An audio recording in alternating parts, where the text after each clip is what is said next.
नमस्कार, मैं हूं पंकज मिश्रा और आज हम बात कर रहे हैं 8वें वेतन आयोग से जुड़ी उस बड़ी चिंता की जिसने लाखों केंद्रीय कर्मचारियों और पेंशनर्स के मन में हलचल पैदा कर दी है। सवाल सीधा है, क्या 18 महीने की देरी से सचमुच 4 से 5 लाख रुपए तक का नुकसान हो सकता है?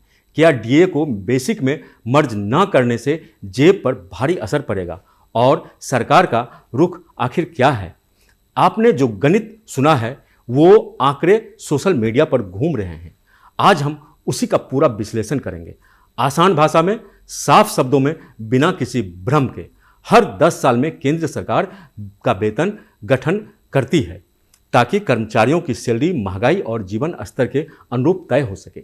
7वां वेतन आयोग 2016 में लागू हुआ था।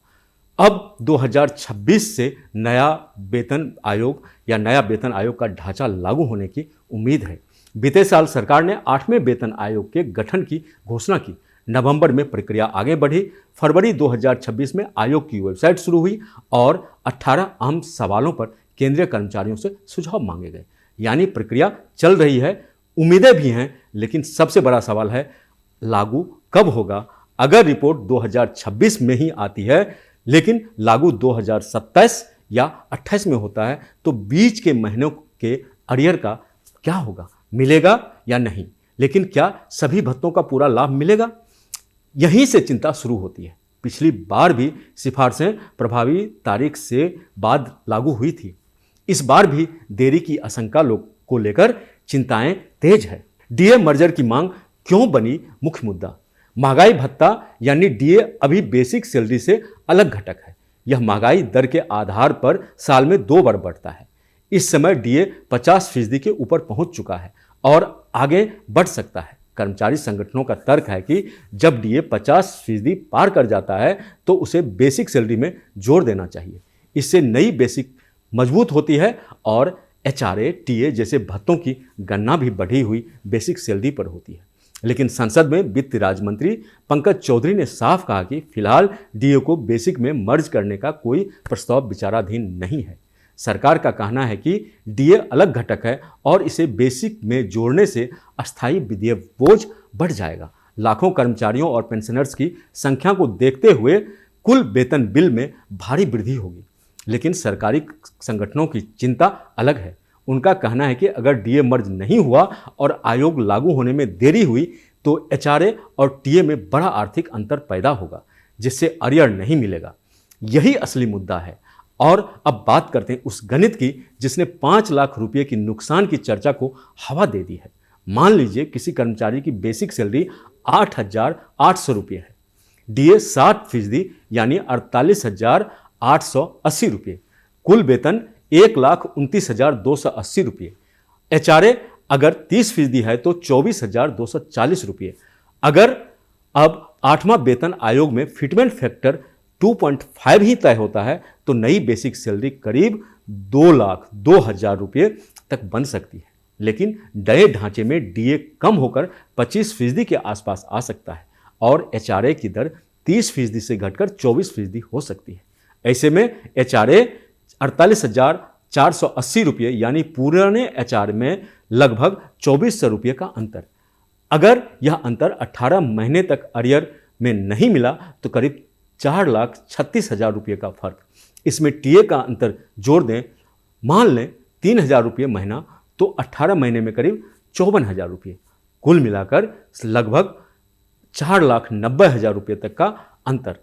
यह वही आंकड़ा है जो कर्मचारियों को परेशान कर रहा है।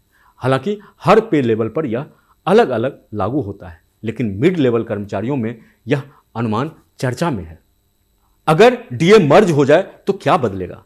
अगर किसी कर्मचारी की बेसिक सैलरी 50,000 रुपये है और डीए 7% है तो कुल 80,000 रुपये हुआ। एचआरए 15,000 रुपये। नई बेसिक सैलरी अगर 1.25 लाख रुपये के आसपास जाती है और एचआरए दर घटती है तो अंतर कम ज़्यादा हो सकता है। ऊंचे पे लेवल पर यह अंतर और ज़्यादा बड़ा दिख सकता है, यानी जितनी बड़ी बेसिक उतना बड़ा एचआरए अंतर। इसलिए उच्च वेतन स्तर के कर्मचारियों में चिंता और अधिक है। अब जरा सोचिए, अगर 60% डीए को बेसिक में जोड़ दिया जाए, 80,800 की बेसिक सीधे 1,29,280 रुपये हो जाएगी। यही नई बेसिक सैलरी मानी जाएगी। अब अगर HRA 24% भी हो तो करीब 31,000 रुपये मिलेगा, यानी अंतर काफ़ी कम हो जाएगा। 18 महीने की देरी में नुकसान 4 से 5 लाख की वजह बन सकती है, जो करीब 1 लाख से 1.5 लाख तक सीमित रह सकती है। कर्मचारी संगठनों का कहना है कि यही संतुलित रास्ता है। इससे पेंशन, ग्रेच्युटी और PF पर भी सकारात्मक असर पड़ेगा, लेकिन सरकार का तर्क है कि इससे अस्थायी खर्च बढ़ेगा। पेंशन की गणना आखिरी बेसिक पर होती है। अगर बेसिक बढ़ती है तो पेंशन में सीधा असर पड़ता है। इसलिए पेंशनर संगठन भी DA मर्ज करने की मांग का समर्थन कर रहे हैं। उनका कहना है कि देरी का बोझ रिटायर्ड लोगों पर नहीं डाला जाना चाहिए। फिटमेंट फैक्टर पर टिकी बड़ी उम्मीदें। 8वें वेतन आयोग के सामने केवल वेतन का मुद्दा नहीं है, स्वास्थ्य सुविधा भी बड़ा मुद्दा बन चुकी है। CGHS के तहत कर्मचारियों को, पेंशनर्स को पैनल अस्पतालों में कैशलेस इलाज मिलता है, लेकिन जिन शहरों में CGHS सुविधा नहीं है वहां कर्मचारियों को सिर्फ 1,000 रुपये मासिक भत्ता मिलता है। कर्मचारी संगठनों ने इसे बढ़ाकर 20,000 रुपये प्रति माह तक करने की मांग रखी है। उनका तर्क है कि निजी अस्पतालों के पैकेज रेट, दवाइयों की कीमत और सुपर स्पेशलिटी इलाज की लागत कई गुना बढ़ चुकी है। बुजुर्ग पेंशनर्स के लिए क्रॉनिकल बीमारी, होम केयर और डायलिसिस जैसी सुविधाओं का विस्तार जरूरी है। आयोग उन मुद्दों पर क्या सिफारिश करता है, यह भी कर्मचारियों की जेब और जीवन की गुणवत्ता दोनों तय करेगा। 7वें वेतन आयोग में फिटमेंट फैक्टर 2.57 था। इस बार 2.5 से 3 के बीच होने की चर्चा चल रही है। अगर फिटमेंट फैक्टर 2.8 या 3 के आसपास तय होता है तो बेसिक में बड़ा उछाल आ सकता है। लेकिन फिर वही सवाल, लागू कब होगा? अगर लागू होने में देरी हुई तो अरियर केवल बेसिक और DA अंतर पर मिलेगा। HRA और TA का पूरा लाभ नहीं मिलेगा। यही कर्मचारियों की मुख्य चिंता है। क्या कहता है सरकार की वित्तीय संतुलन और पिछला अनुभव? सरकार के सामने चुनौती छोटी नहीं है। केंद्र सरकार के कर्मचारियों और पेंशनर्स की संख्या लाखों में है। बेसिक में अस्थायी वृद्धि का मतलब भविष्य निधि, पेंशन देनदारी और ग्रेच्युटी पर बड़ा वित्तीय प्रभाव, हजारों करोड़ रुपये का अतिरिक्त बोझ पड़ सकता है। इसलिए सरकार फिलहाल DA मर्ज पर ज्यादा सहमत नहीं दिख रही। बजट अनुशासन, राजकोषीय घाटा भी एक बड़ा फैक्टर है। 7वां वेतन आयोग भी प्रभावी तारीख के बाद से लागू हुआ था। कर्मचारियों को अरियर मिला था, लेकिन भत्तों के अंतर पर पूरा लाभ नहीं मिला। यही अनुभव इस बार कर्मचारियों को सतर्क बना रहा है। इसलिए यूनियन समय से पहले दबाव बना रही है ताकि लागू करने में देरी कम हो या DA मर्ज पर विचार हो।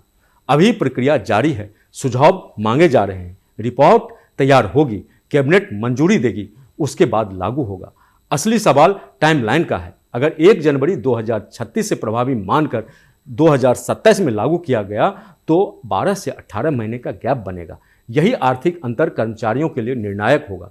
तो साफ है, 8वें वेतन आयोग सिर्फ सैलरी बढ़ोतरी की कहानी नहीं है, यह समय, गणित, नीति का संतुलन है। 5 लाख का संभावित नुकसान फिलहाल अनुमान है, लेकिन चिंता वास्तविक है। सरकार ने DA मर्ज से इनकार किया है, लेकिन कर्मचारी संगठन पीछे हटने को तैयार नहीं है। आने वाले महीनों में तस्वीर साफ होगी। अगर आपको यह विश्लेषण उपयोगी लगा हो तो वीडियो को लाइक और शेयर जरूर करें और हमारे चैनल न्यूज नेशन को सब्सक्राइब करना ना भूलें। धन्यवाद।